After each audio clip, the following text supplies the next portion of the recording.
Matapos lamang mapirmahan ng Self-Reliance Defense Posture Bill, na nagbibigay ng mga insentibo at ayuda mula sa gobyerno, at mga pagluluwag ng mga proseso para sa mga defense company, upang mahikayat na mag-invest dito sa bansa, at pagkatapos din na sunod-sunod na pagbabalita ng maraming mga defense company ng Amerika, Japan at South Korea, na nagbubukas na nga sila ng mga defense manufacturing sa bansa, ay nagpakita na rin ng malaking interes, ang isang sikat na Israeli defense company, na Rafael Advanced Defense Systems Limited, nang bisitahin ito kamakailan, ang Advanced Manufacturing Center, ng ating Department of Science and Technology Metals Industry Research and Development Center, upang kanilang masaksihan, ang three-dimensional manufacturing capability ng ahensya.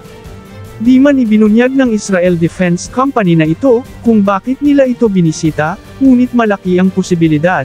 na merong plano ang kumpanyang ito, na magtatag ng manufacturing facility dito sa bansa, at maaring ang sangay na ito ng Department of Science and Technology, ang siyang napupusuan ng kumpanyang ito, na maging partner sa kanila. Ang Advanced Manufacturing Center ng Department of Science and Technology, ay may kakayahang gumawa ng mga main parts and spare parts, para sa mga barko, spacecraft, manufacturing equipments, at mga prototype sa mga research and development projects, at marami pa, kaya di na nakakabigla, kung ito ang agad na pupuntahan, ng isang foreign defense manufacturing company tulad ng Rafael Advanced Defense Systems ng Israel. Ang pakikipag-partner sa mga lokal nating mga kumpanya, ay isa sa nire-require ng gobyerno, bago makapaglatag ng negosyo ang isang foreign defense company dito sa bansa, ito ay upang masigurong mamamana ng bansa, ang anumang teknolohiya na meron sila. Bahagi ito ng Self-Reliance Defense Posture Roadmap, ng ating Department of National Defense. Ang Metal Research and Development Center na ito, ng Department of Science and Technology, bilang siyang source ng technology and technical expertise ng gobyerno, ay ang siyang inaatasan, upang mag-provide sa mga government at private sectors, ng mga kailangang support at initiatives, tungkol sa professional management at technical expertise, sa mga training of engineers at technicians, information exchange, quality control at testing, research at development, technology transfer, at mga business economics advisory services, na may kinalaman sa metals, engineering, at iba pang mga industries. Habang ang Rafael Advanced Defense Systems Limited, ay manufacturer ng mga military aerospace, missiles, ordnance, defense electronics, protection systems, naval systems, at marami pa. Ilan sa kanilang mga kilalang produkto, ay ang Spike Extended Range at Spike Non-Line of Sight Missile System, na siyang ginagamit ng ating Navy sa kanilang mga fast attack craft, na binili din natin mula sa Israel Shipyard Limited, at ang mga surface-to-air Python and Derby missile, na ginagamit ng ating Air Force sa kanilang Spider Air Defense System, na binili din natin mula din sa Israel.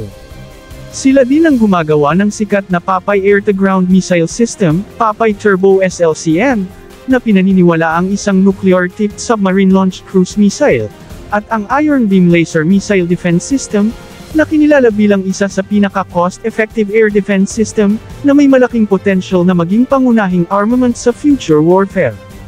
Pati na ang Iron Dome Air Defense System, na kilalang halos walang mintis sa pag-intercept ng mga short-range rockets and artillery shells, na dito din nakabase ang algorithm of interception ng ating mga Spider Air Defense System, at ang Trophy Active Protection System para sa mga armored vehicles, nasa rin sa tinitingnan ng ating Army, na kanilang e-acquire para sa kanilang mga Sabrolite tanks.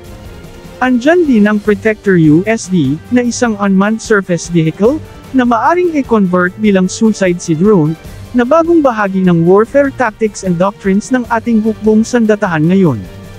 At syempre ang David Sling Surface-to-Air Missile System, na isa sa layer of defense system ng Israel ngayon.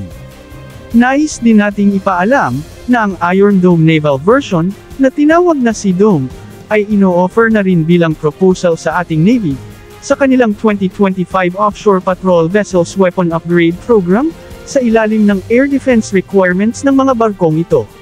At idagdag lang natin, na ang latest version ng Sea Dome, ay sinabing ginawang mas magaan, para sa mga barkong may mas mababang displacement, kaya maganda ito sa ating mga Jacinto class, at kahit sa mga Malvar class.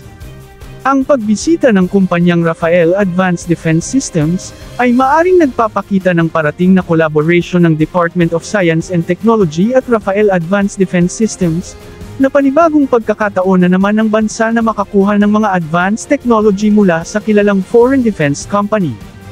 Ang Israeli Defense Company, na Israel Shipyards Limited, ay nauna nang nagsabi na mag-establish na rin sila ng manufacturing facility sa bansa, para sa produksyon ng kanilang Shaldag Mark V vessel, dahil sa mga inaasahang pangangailangan ng Philippine Navy,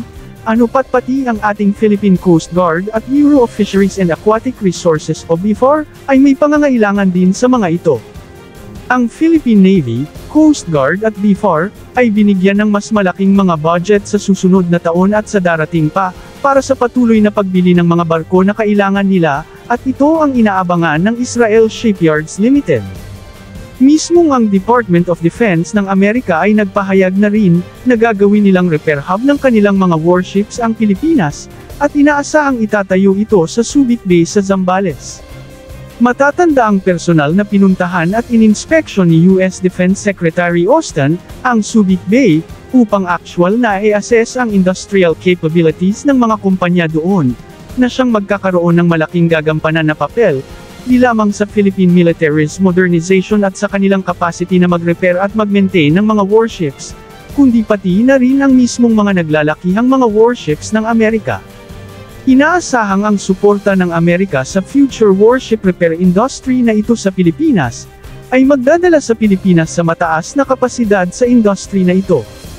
Sinusuportahan din ng Amerika, ang pangangailangan ng Philippine Navy, na magkaroon ng sariling naval base sa Subic Bay, para sa mga parating nilang mga bagong barko.